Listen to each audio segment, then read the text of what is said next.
Hello moi-même, bonjour à toi auditeur, bonjour à tous, Stéphanie Freitag, ta coach en joie de vivre. Je suis très heureuse de te retrouver dans cette vidéo, dans mes capsules pleines d'amour où mes invités viennent nous livrer quelques-uns de leurs secrets pour s'aimer plus et profiter pleinement de la vie. J'ai la joie de recevoir aujourd'hui Hervé Poydemange. Bonjour Hervé. Bonjour Stéphanie, merci pour l'invitation. Et ravie de te recevoir. Tu as occupé pendant 30 ans des postes de directeur dans 4 entreprises et groupes français et internationaux dans plusieurs secteurs d'activité. Tu es aussi père de famille, composé. Tu nous donneras ta définition. Mm.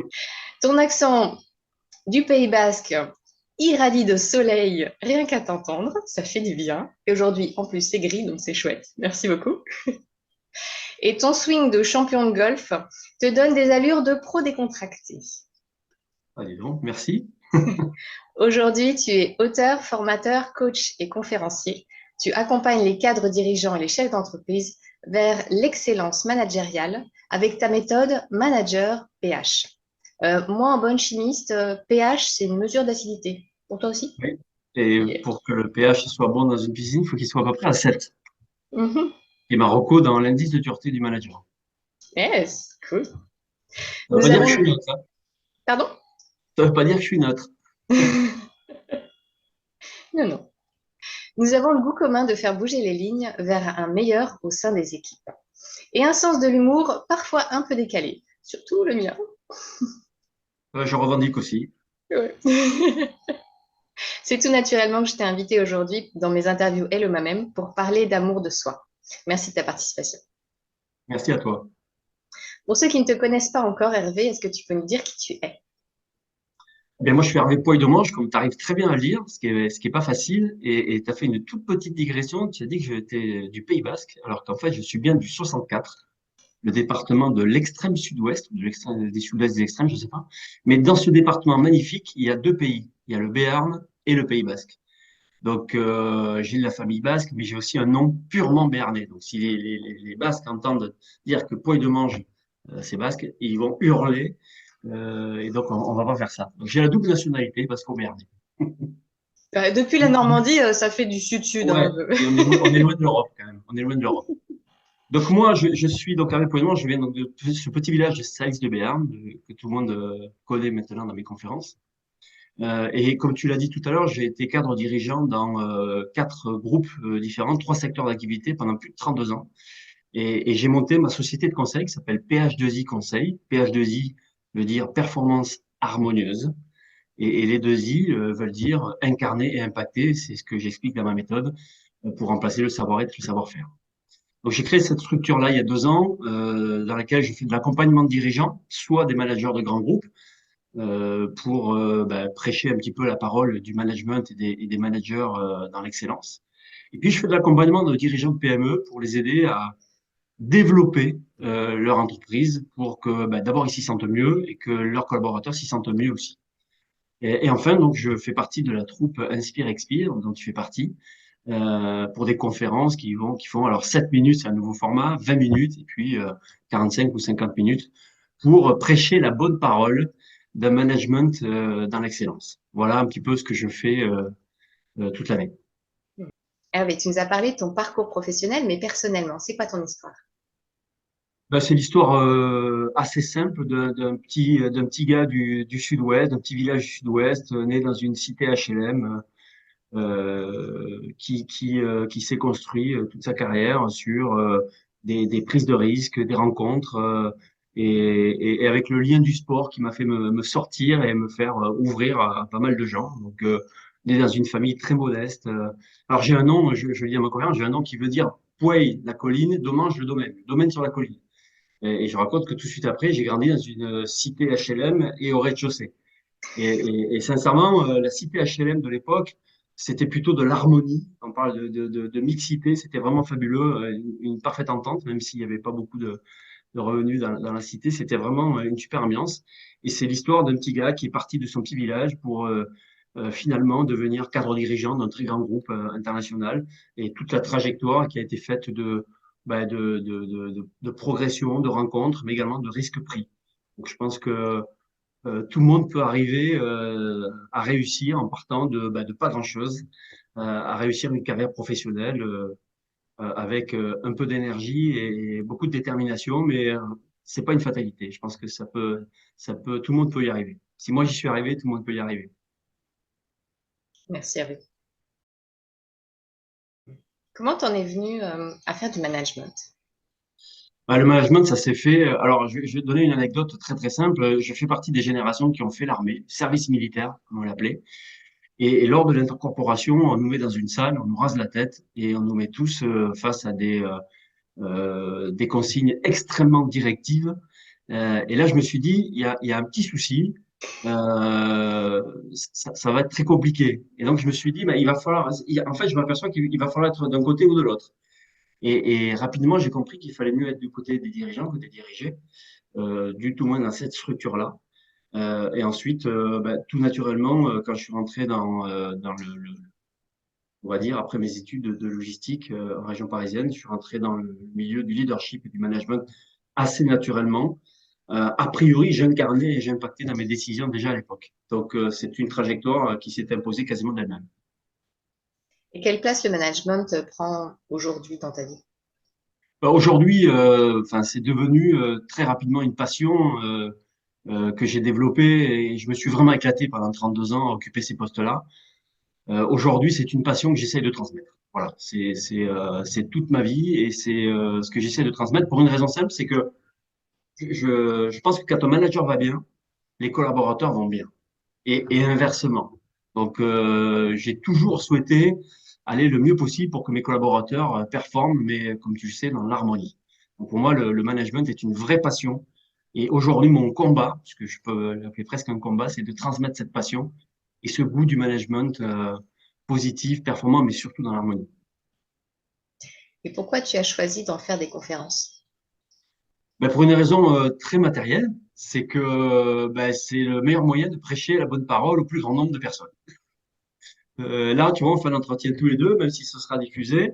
Ben, quand tu remplis une salle et que tu prends un discours de performance et d'harmonie, ben, c'est l'occasion de le faire avec le plus grand nombre de personnes. C'est aussi bête que ça.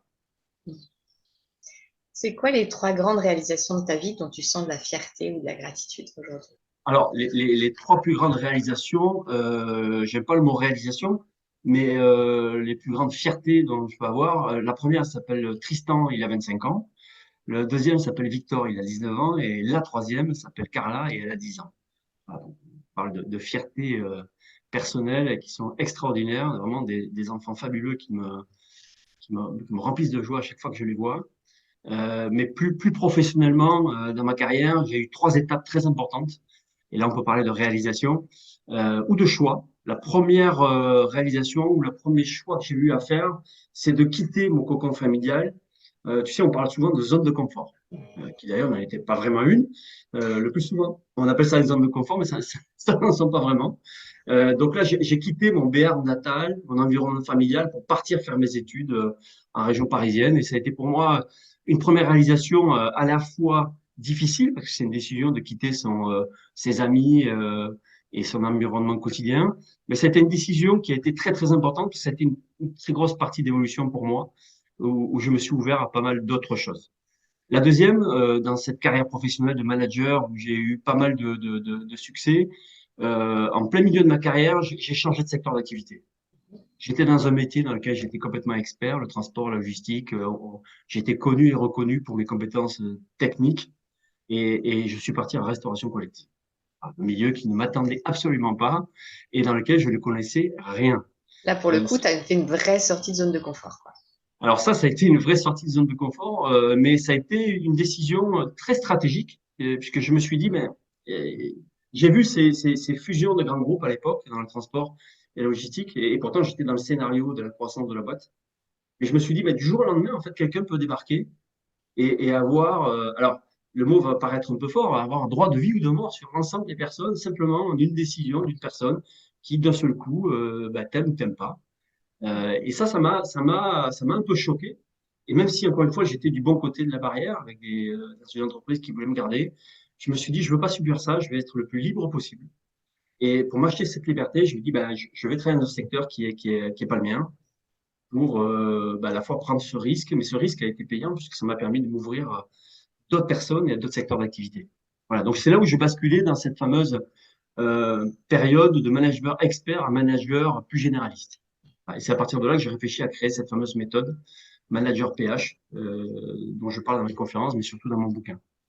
Et la troisième période ou réalisation, deuxième sortie de zone de confort, ça a été de créer ma société de conseil il y a maintenant 2 ans et demi, où là j'ai quitté le succès des grands groupes pour revenir un petit peu sur le message que j'avais envie de transmettre. Voilà, une période de vie où tu as plus envie de redonner que de prendre les choses pour toi. En fait. Ça Voilà a, les trois étapes avec mes trois enfants qui sont ça a été quoi les grandes difficultés que tu as traversées pour pouvoir monter ta société? Parce que quand on est salarié, on ne se rend pas forcément compte de ce que c'est que l'entrepreneuriat.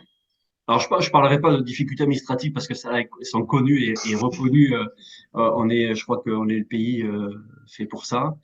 Mais ça a été surtout le changement. Quand on travaille dans des grands groupes, on est assisté par beaucoup de services en fait. Hein. D'ailleurs, quand on est dedans, on s'en plaint beaucoup. Mais dès qu'on le quitte, on s'aperçoit que, en fait, on est quand même, on a une logistique autour de nous qui est quand même ultra puissante. Donc ça, c'est un premier sujet où tu réapprends à faire les choses par toi-même, mais c'est pas très très compliqué. C'est à partir du moment où la décision a été prise pour les bonnes raisons, c'est absolument pas subi. Voilà. Après, voilà, travailler seul quand tu as toujours été entouré, c'est une deuxième difficulté. Tu t'es Mais à la managé limite, toi-même, tes différentes parts. Alors, toi, tu vas faire ça, toi, tu vas faire ça. voilà, c'est ça. Donc, je suis quelquefois en conflit avec moi-même, mais globalement, ça se passe pas trop mal. Puis ce qui m'intéresse, c'est le contact avec les clients. Et sur l'aspect conférence, on n'est jamais seul puisque maintenant on fait partie d'une troupe. On n'est vraiment pas du tout dans la solitude. Après, la solitude du dirigeant, elle est réelle, y compris quand on est entouré. C'est d'ailleurs une réflexion que j'ai fait pendant pas mal d'années. J'ai dit les plus grands moments de solitude, je les ai vécus à plusieurs. Dans notre société, c'est pas beaucoup d'entre nous ont du mal à s'aimer pour tout l'être parfaitement imparfait qu'ils sont. T'en es où, toi, sur ce chemin d'amour inconditionnel? Pour moi, je me suis toujours battu pour être le plus parfait possible. Alors, tu sais que dans ma conférence, je parle de nos histoires personnelles qui conditionnent un petit peu toute notre vie. Donc, mon histoire personnelle a probablement généré le fait d'être le plus parfait possible.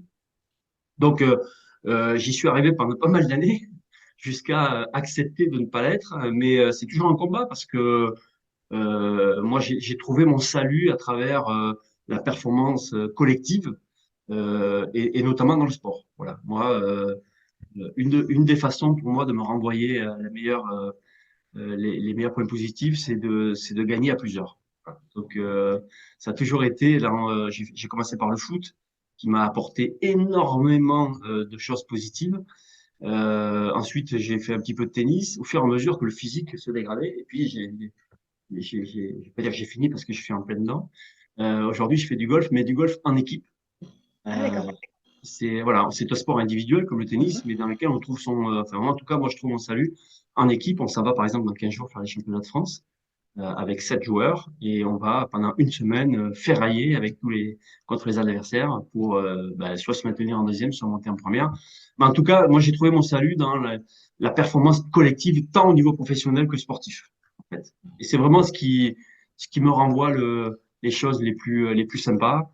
Et en même temps, c'est ce qui te permet d'afficher des échéances pour te préparer mentalement et physiquement. S'il n'y avait pas ces échéances-là, bon, peut-être qu'il y aurait des périodes peut-être un peu plus compliquées. Procrastination. Oui, bien sûr, bien sûr. En tout cas, c'est un peu comme dans l'entreprise, quand tu fixes un objectif, ça donne un délai à la fin de préparation. Quand tu arrives au résultat, il faut le célébrer, C'est dans un vrai. sens ou dans l'autre. Soit le gérer en cas de défaite, mais là aussi, on perd à plusieurs, hein, donc on peut faire ça à plusieurs. Et ensuite, le célébrer si on a la chance de gagner. Pour toi, c'est quoi les grands atouts d'un collectif? L'atout d'un collectif, c'est la solidarité. Pour moi, comme je te dis, hein, c'est être seul, c'est être sûr de prendre les bonnes décisions tout seul. C'est quand même c'est un peu la loterie quand même, hein, à moins d'avoir un ego surdimensionné. Mais en fait, être dans le collectif, c'est se confronter aux autres. C'est accepter à la fois le plaisir de vivre ensemble, mais également la différence entre les individus. Ça, pour moi, c'est une richesse incroyable. J'ai eu des comités de direction en embauchant des gens ou en récupérant des périmètres où des gens étaient déjà en place, mais avec des gens qui étaient totalement différents, voire sur le papier ne s'entendaient pas du tout. Alors, c'est épuisant à manager, mais quel résultat au bout? Quel résultat au bout? Je trouve ça extraordinaire. Parce que si jamais tu prends bien la peine de solliciter chacun d'entre eux ou d'entre elles, voilà, tu as des datas incroyables. Après, il faut mettre tout ça en musique, c'est pas simple, mais c'est au moins la garantie d'avoir des avis très différents et qui se cumulent en termes de compétences. Donc pour moi, le salut du collectif, c'est un maximum de data, c'est-à-dire un enrichissement collectif de toutes les expériences, et qui, lorsqu'elles sont mises en commun, apportent une plus grande valeur ajoutée que d'avoir toutes les mêmes personnes qui pensent la même chose. Mais c'est épuisant. C'est pour ça Faut être un que bon chef d'orchestre pour faire en sorte qu'on entende tous les instruments. c'est ça. Mais c'est pour ça que sur la durée, il faut savoir se remettre en question et parfois changer de périmètre. Je pense que c'est aussi un peu le salut de faire perdurer cette harmonie-là. Est-ce qu'il y a eu un moment dans ta vie où tu as senti un changement en toi, où vraiment tu t'es choisi?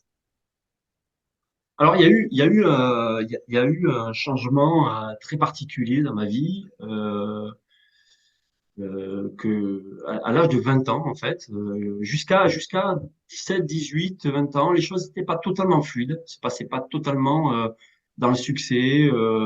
Ouais, c'était pas génial, on va dire. Dans le sport, à l'école, c'était vraiment pas fluide. Et puis, j'ai eu un accident de voiture à 20 ans. euh, Relativement grave. euh, et on a remonté ça il y a quelques années avec une expert. Et je pense avoir vécu une expérience de mort provisoire. J'ai eu un accident à 2 heures du matin et à 6 heures et quelques du matin, je me suis réveillé dans le contrebas d'un fossé. J'ai escaladé la voiture qui était en contrebas comme ça et je me suis retrouvé avec une entorse cervicale. Finalement, pas grand-chose vu l'état de la voiture. Elle était totalement défoncée. Et à partir de cette date-là, paradoxalement, tout s'est enchaîné de manière ultra positive. C'est-à-dire les diplômes, tout est arrivé dans une fluidité incroyable. Les choses se sont enchaînées comme une success story. Et tu te l'expliques comment? C'est difficile à expliquer, en tout cas, c'est probablement devenu une croyance de dire que, ben, vu l'accident en question, les gens sont passés 10 fois devant, ils n'ont jamais vu à l'endroit à quel ça s'est passé, puisque la voiture était à un contrebas de 10 mètres. Donc, personne n'aurait pu me trouver si d'un seul coup je m'étais pas réveillé ou si j'étais pas sorti d'un certain état. Et je me dis, bah, j'ai fabriqué la croyance que si jamais été sorti, c'était pour probablement transmettre quelque chose.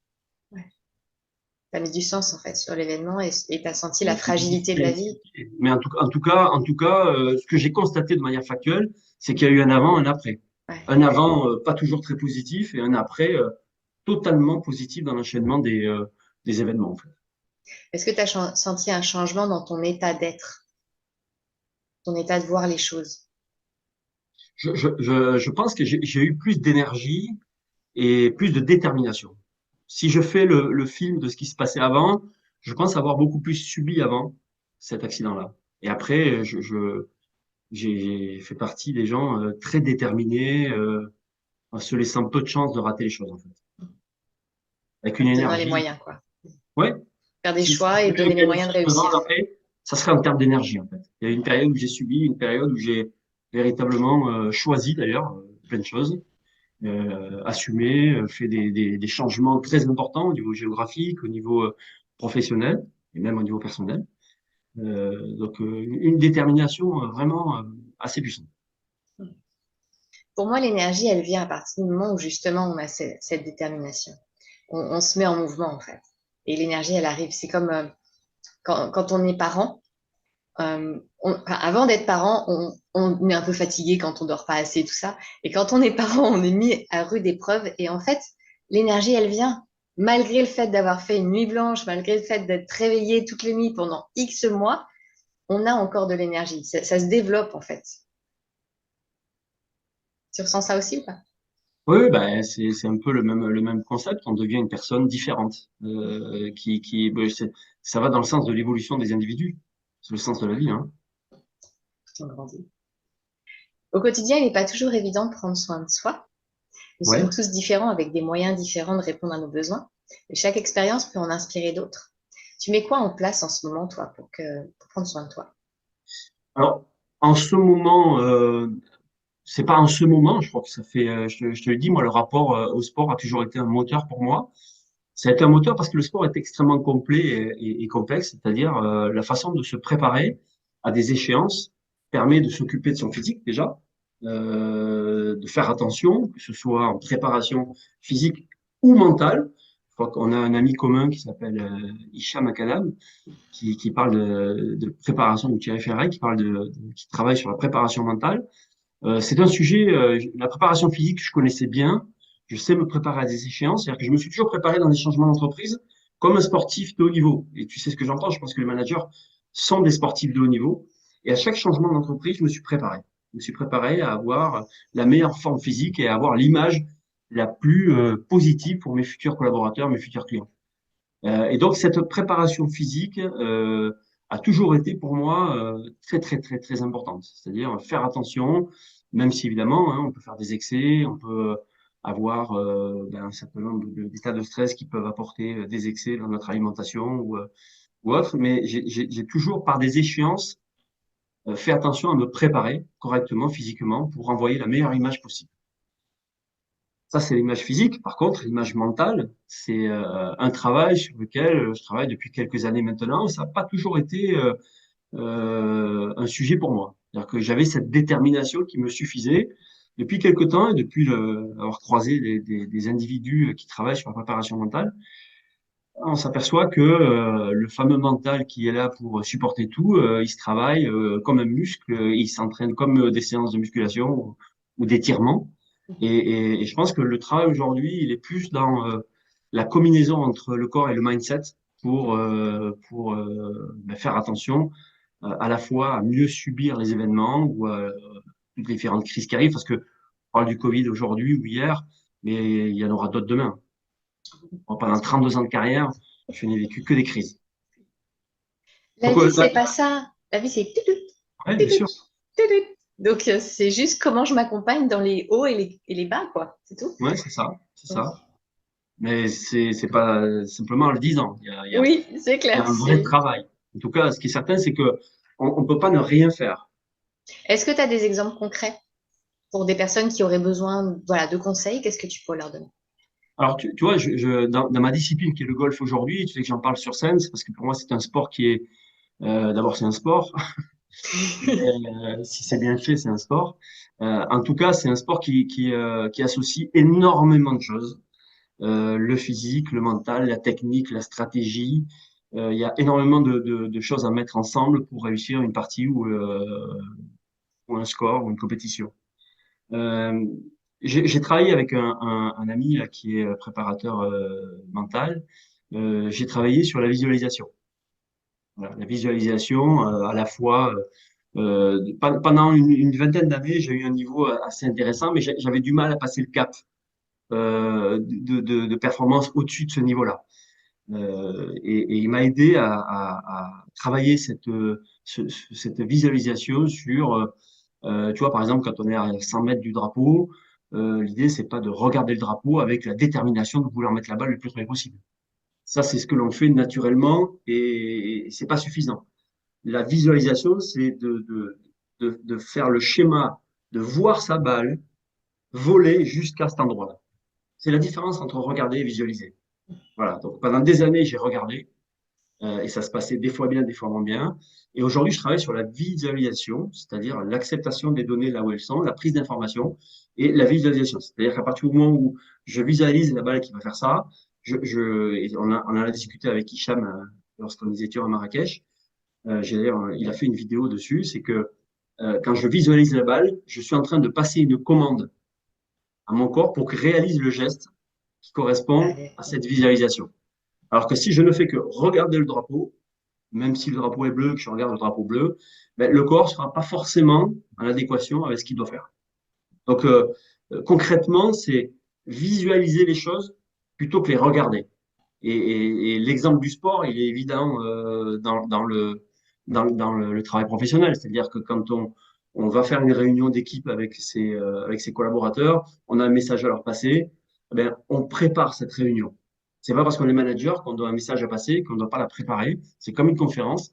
On doit la préparer. On veut savoir quel message ils doivent retenir, qu'est-ce qui va les marquer dans le style qu'on va employer et comment on peut imaginer impacter dans le message qu'on va passer. Et donc, visualiser les gens dans une salle et se préparer à avoir un message qui soit à la fois positif et surtout qu'ils gardent pour réaliser un petit peu le travail collectif après. Donc, en fait, c'est Juste comme pour nous, qu'on est sur scène. C'est pour le public, c'est vraiment ça. j'ai travaillé avec un client sur des réunions collectives et individuelles parce que bah, beaucoup de gens pensent qu'une fois qu'ils sont patrons ou managers, ils doivent des consignes et les collaborateurs se doivent de les recevoir.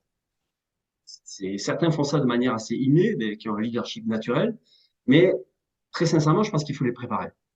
Et quel message on veut passer et est-ce qu'on va être certain que le message qu'on veut passer va être correctement reçu?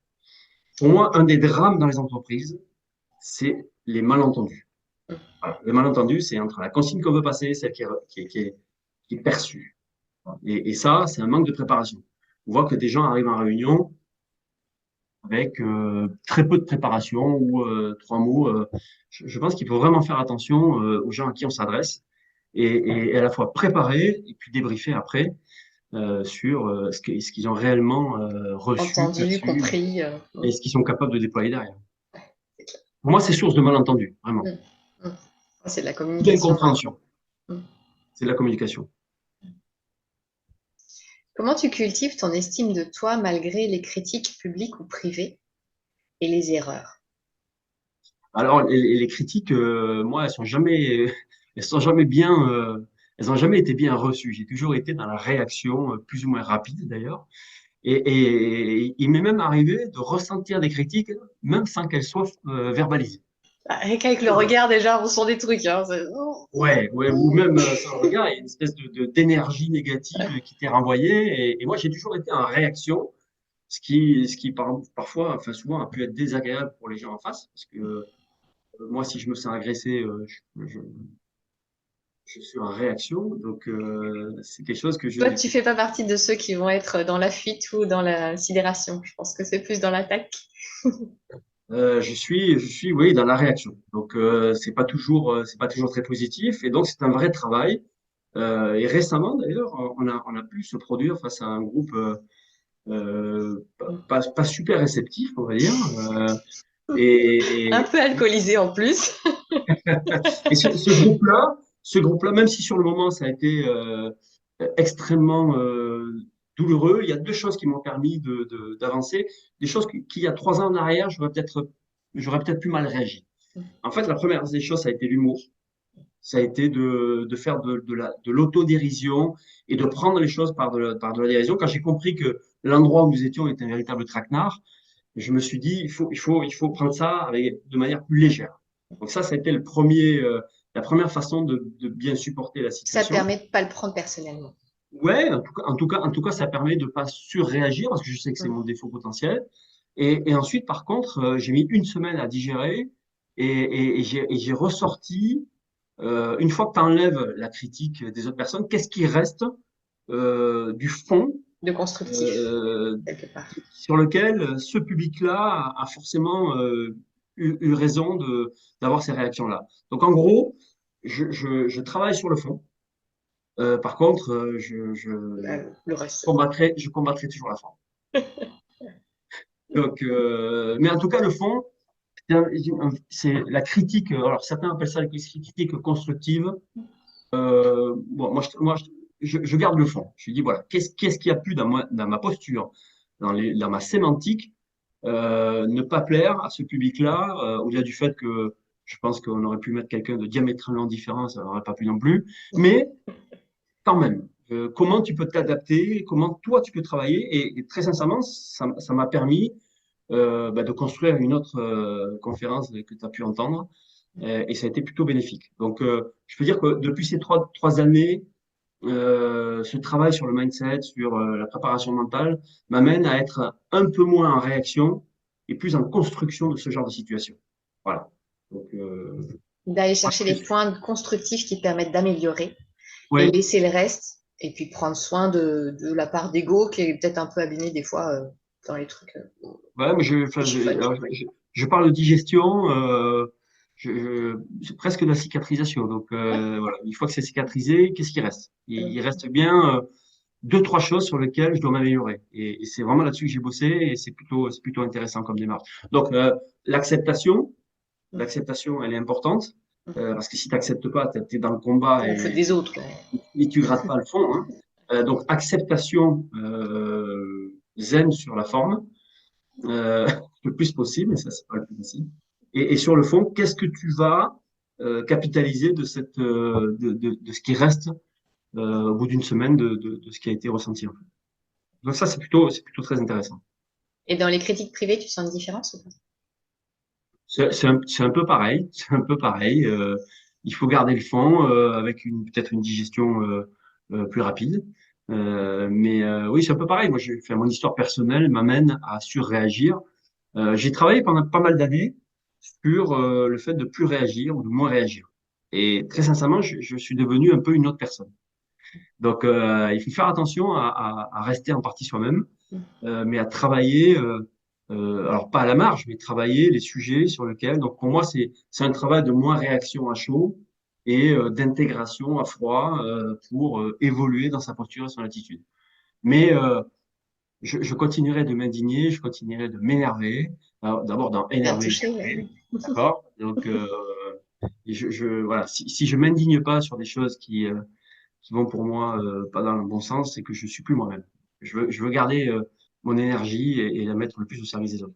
Ouais, l'objectif, c'est pas de devenir des robots. C'est normal qu'on a on a un cœur qui est sensible, en fait, qui est Euh, touché par ce qui se passe.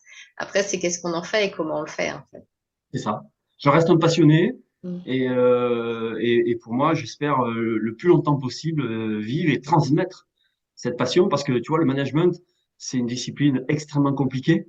Comme le golf, si tu veux réunir tous les compartiments de jeu la même journée, c'est très difficile. Lorsque tu y arrives, c'est quand même une espèce de plénitude et de satisfaction incroyable. Mais le management, c'est pareil. On parle beaucoup de complexité actuelle avec des problèmes au niveau des personnes. On parle de réflexion sur l'envie de travailler au niveau global. On parle de pas mal de choses, de souffrance au travail. Et je pense que la passion permet vraiment de réparer beaucoup, beaucoup de problèmes.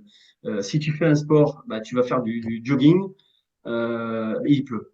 Si tu es passionné, la D'accord, pluie, ouais. c'est voilà, où est-ce que je vais trouver mon kawaii ou si t'es pas passionné, il pleut, donc je sors pas.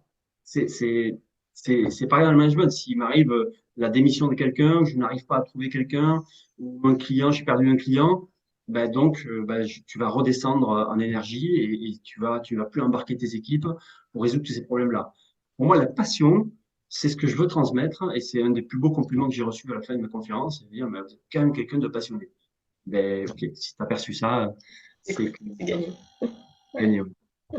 Et du coup, comment tu gères les erreurs?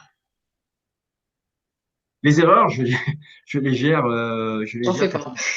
ah, ben, si, bien sûr que si, bien sûr que si, mais les erreurs, encore une fois, c'est toujours le même processus de acceptation, digestion, cicatrisation, suivant l'ampleur de l'erreur, et ensuite travail sur soit le contenu technique de l'erreur, soit le contenu mental de cette erreur. Voilà, c'est les deux sujets. Si c'est une erreur technique, ben, tu vas réparer les choses de manière technique. Si c'est une erreur d'appréciation, une erreur d'approche mentale, ben, il faut réfléchir à une approche différente. En tout cas, chaque fois que tu fais une erreur, il faut surtout éviter de refaire la même chose. Non pas la même erreur, mais les choses de la même manière. De la même manière, il faut mettre en place des Voilà. ajustements. Donc pour moi, l'acceptation, et je crois que c'est Fabien Foucault qui en parle très bien dans qui fait partie de la troupe, hein, mais l'acceptation fait partie des choses importantes dans le travail sur l'évolution. Et en conclusion, quel secret la vie t'a appris, tu souhaiterais léguer à ce monde? Bon. Alors, quand j'ai écrit mon bouquin, j'avais cette ambition de laisser une trace à mes enfants, euh, pour ben, un jour dire, ben, voilà, en relisant le bouquin dans 10 ans, dans 20 ans, dans 30 ans, je me dis, mais voilà qui il était. Parce que tu sais que dans la vie de tous les jours, on peut parfois, par des situations, être un peu différent de ce qu'on est vraiment. Donc j'avais envie de laisser une trace sur mon travail professionnel. Et ben, certains le savent, mais pas tous. Là, tu vois, mon bouquin, il est là. Ouais, on le voit là, hein.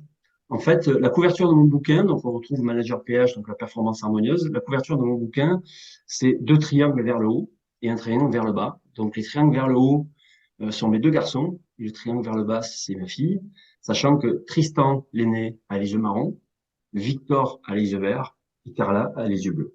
Voilà la trace que je vais laisser. Donc je démarre avec la couverture avec mes trois enfants. Je fais un message à mes parents à la fin, et au milieu, Ça te reste. euh, c'est ce que j'ai fait pendant une trentaine d'années. J'ai essayé de faire correctement.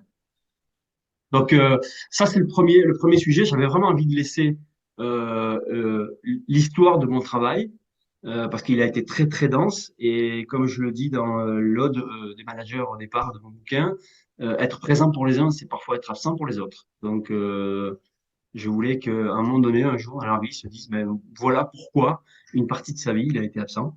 Voilà pourquoi il est présent aujourd'hui. Et ensuite, je sais pas si c'est un secret, en tout cas, moi je parlerais de se faire confiance et de faire confiance aux événements tels qu'ils arrivent. Alors, je sais qu'il y a pas mal de gens qui enchaînent des difficultés et qui ont du mal à voir le bout du tunnel. Mais moi j'ai vécu, je suis pas meilleur que les autres, j'ai vécu des histoires parfois douloureuses, même physiquement et mentalement. Et à chaque fois, il s'est passé un événement qui a fait que c'est reparti. Je sais que le mot résilience fait partie des mots un peu à la mode, mais ça fait très longtemps que je l'utilise. Je vais pas le revendiquer plus que les autres, mais en tout cas, ça fait très longtemps que j'en fais preuve. Quand je t'ai dit qu'une de mes premières réalisations, c'était de partir du cocon familial, la fameuse zone du confort qui n'en était pas une à l'époque, ça a été une première utilisation de la résilience. C'est-à-dire, voilà, il y a un environnement qui me plaît pas, dans lequel je me retrouve pas, euh, qui est trop violent pour moi, ben, je prends une décision d'aller voir ailleurs et de me reconstruire ou de construire ailleurs. Ça, c'est pour moi une façon. Et à chaque fois que j'ai pris ce genre de décision, ça a été bénéfique. Donc, le secret, c'est à la fois de se dire que à la fin de chaque situation négative, on est tout proche de la future positive. C'est un peu l'histoire de. Moi, j'ai toujours fait du sport avec des ballons, des balles. C'est la balle qui tombe. En fait, c'est chaque fois qu'on va toucher le fond, la balle qui touche le fond, le sol, c'est l'endroit le plus près du rebond.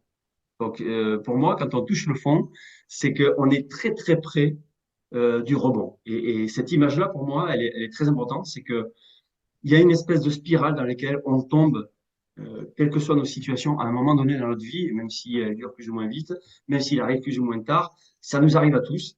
Et ce que je sais pour l'avoir vécu, c'est que lorsque cette spirale arrive au fond, c'est la dernière étape avant le fameux rebond qui va nous faire remonter mentalement, physiquement.